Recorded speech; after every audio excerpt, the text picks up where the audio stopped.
ছোট ভাই গরুটা কেমন হয়েছে? ভাই সেই হয়েছে সেই, গরুটা 10,000 টাকা কমে পাইছেন, দিচ্ছেন আপনি? ও তাই নাকি? হ ভাই হ। ইমাম সাহেব এদিকে আসেন। কি রে, কেসিয়ার সাহেব ডাকে কেন? যাই দেখি কি কয়। ইমাম সাহেব গরুটা কিনলাম কুরবানির জন্য, কেমন হয়েছে? মাশাআল্লাহ কেসিয়ার সাহেব অনেক সুন্দর হয়েছে। ইমাম সাহেব আপনি কুরবানি লেগে গরু কিনছেন নি? না ভাই এখনো কিনি নাই। কি কোন ইমাম সাহেব, ঈদের আর মাত্র আছে 2 দিন, এখনো গরু কিনেন নাই? না ভাই কুরবানি দেবো না তো, এই জন্য গরু কিনি নাই। কি কোন ইমাম সাহেব, গরু কিনবেন না, কুরবানি দিবেন না, অথচ সারা বছর মসজিদে আপনারা কুরবানির ফজিলত নিয়ে আলোচনা করেন, আর আপনি নিজেই কুরবানি দিবেন না? ভাই কুরবানির ফজিলত আমাদের জন্য না, আমরা ইমামতি করে বেতন পাই 5,000 টাকা। এই 5,000 টাকা দেখে আমরা সংসারই চালামো না কুরবানি দেবো? ধরম ভাই ইমাম সাহেব এটা কি কইলো? না এমনি আর চলতে দেওয়া যায় না, চলেন আজকে একটা ব্যবস্থা করবো। কি ব্যাপার কেশিয়ার সাহেব, হঠাৎ জরুরি তলব করলেন যে? ইব্রাহিম তুমি বলো। আচ্ছা ঠিক আছে।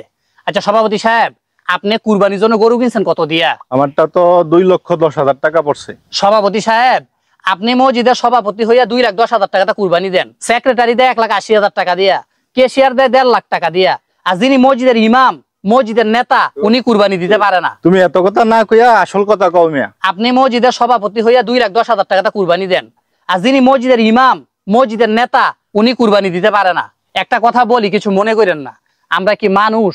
আমাদের ভিতরে কি মনুষ্যত্ব আছে? ও এই কথা বলার জন্য তুমি আমাদেরকে বসাইছো। তো ইমাম সাহেব কুরবানি দিব না, আমরা কি বাধা দিছি ওনাকে? ইমাম সাহেব বেতন পায় মাত্র 5,000 টাকা, উনি কি 5,000 টাকা দিয়ে কুরবানি দেওয়া সম্ভব?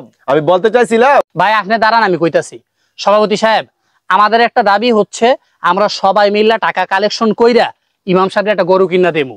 আপনি সভাপতি সাহেব দিবেন 30,000 টাকা, সেক্রেটারি সাহেব দিব 30,000 টাকা, আর কেশিয়ার সাহেব দিব 20,000 টাকা, আর বাকি টাকা আমরা নিজেরা কালেকশন করবো। তুমি কি কইতাছো মিয়া? সভাপতি সাহেব আপনি রাগ করেন না, উনি ছোট মানুষ তো, বুঝায় বলতে পারে নাই। আপনি থামেন। যিনি আমাদের ইমাম, যিনি আমাদেরকে আখিরাতের পথ দেখান, ওনার জন্য আমি 30 না 50,000 দেবো ইনশাআল্লাহ। ইনশাল্লাহ আমিও দেবো 50,000 টাকা। চলো আর কোনো কথা নাই, আজই গরু কিনতে যাই। ইমাম সাহেব কইও আসেননি? এমন সময় আবার কে আসলো? ও সভাপতি সাহেব, কোন সমস্যা হইল না তো আবার? আসসালামু আলাইকুম সভাপতি সাহেব।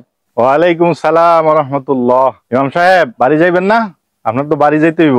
আয় আল্লাহ, কোনো সমস্যা হয়েছে নাকি? কেন সভাপতি সাহেব? ইব্রাহিম তুমি কও। ইমাম সাহেব আপনার তো বাড়ি যাইতে হইব, আপনার কুরবানির গরু বাড়ি দিয়ে আসতে যাইবেন না? এই যে দেখেন আপনার কুরবানির গরু। আলহামদুলিল্লাহ, আল্লাহ তাআলা আপনাদেরকে উত্তম প্রতিদান দান করুক।